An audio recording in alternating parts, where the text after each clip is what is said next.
Ano naman, talent naman eh. O, this is Robert Estacio Monte Agudo. You know, he was born on October what, anak? October 4. And he has a brother. His name is Benjamin Estacio Monteagudo. Okay? And he has a old brother named Bobo in heaven.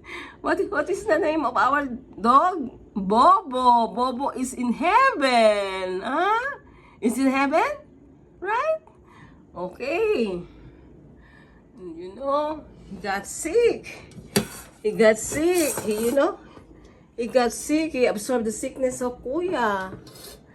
So this is our first gift to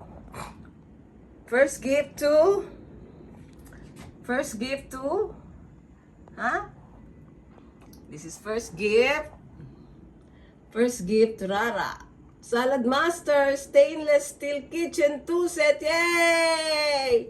And what is this? This is electric rice cooker. Yay!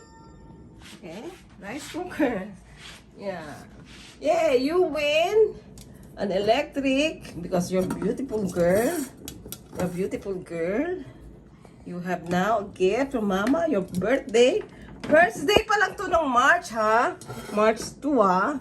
But Mama gave you the best in the West. Of course, I only settle for anything but the number 1 in the world. Ginagaya pero hindi magaya. Yeah, okay? Because it's made from heaven. Imagine, Salad Master is made in heaven. Why? Salad Master is made in heaven. Wow, what a good idea, you know? Salad Master is made in heaven. Why? Why heaven? Because no oil, no condiments, nothing harmful to your body. So anything that is very good, this is very good, is made in heaven. You know? So if your husband is very good, he's now listening now, he's sent from heaven. Pero kung binibwisit ka, padala ng kalaban. Galing sa kalaban para asarin ka. Okay? Okay. Biro lang po. Talagang ganun na mag-asawa, no? Ay, madalas nag-aaway pero pinagtagpo pero hindi magkasundo. Yun ang aming love song. Pinagtagpo pero pinagtagpo pero hindi magkasundo. Pero we still together kasi I pray the rosary every day of my life. The rosary of Mama Mary is the only one binding us. Sinasakal kami ng rosaryo. Kaya kayo, kung meron kayong problema sa buhay, magrosaryo po kayo. Tumawag kayo ng tulong. You know? Sabi ng iba, bakit hindi diretso? Mas maganda yung may bakit. Okay? Diretso din, pwede.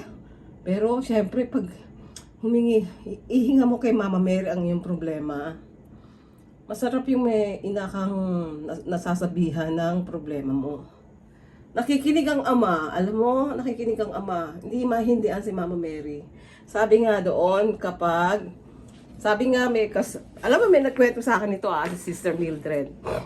Sister Mildred is a very highly respected personality in our church in Bergenfield, St. John, you know. Sabi niya, tuwan-tuwa ako pag nagkikwento yun eh. Sabi niya sa akin, hindi ko makalimutan to. Kung bakit, hindi ko makalimutan si Sister Mildred. Shout out kay Sister Mildred kasi talagang hindi ko makalimutan. Sabi niya, pag ang may kasalanan umakyat sa langit at pagkita kay San Pedro, Hindi pinapapasok yung isang metrong makasalanan kasi may guidelines, no? Pero, pag, pag nagdasal ka, pag may nagdasal sa kanya, okay, may nagdasal sa kanya na at rosaryo at nagdasal at humingi ng tulong kay Mama Mary. Alam mo ang gagawin ni Mama Mary? Hindi makapasok sa pintuan ng langit. Pinapadaan niya sa bintana. Oo, totoo yun, sabi niya. Kasi hindi mahindian, in konteksto, hindi mahindian ng ama ang mahal na ina. You know? Hindi mahindian ni Jesus at ang mahal niyang ama, si Mama Mary. Kaya lahat ng hinihiling natin, through Mama Mary, yung mga imposible, no? Talagang hindi pwede kasi perfect ang ating ama. Perfecto. You know?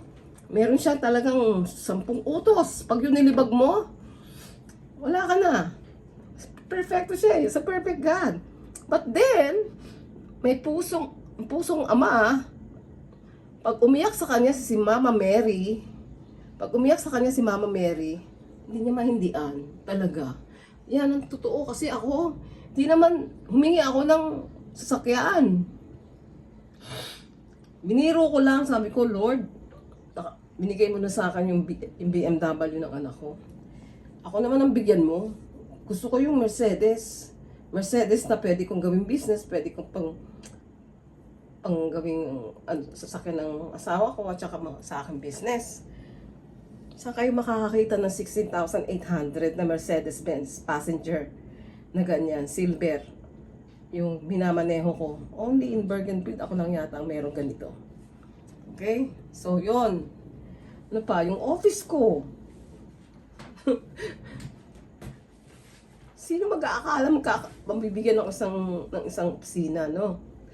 Sino mag-aakala na magkakatotoo ang pangarap ko? Binigay lahat yun ni Mama Mary. Talaga.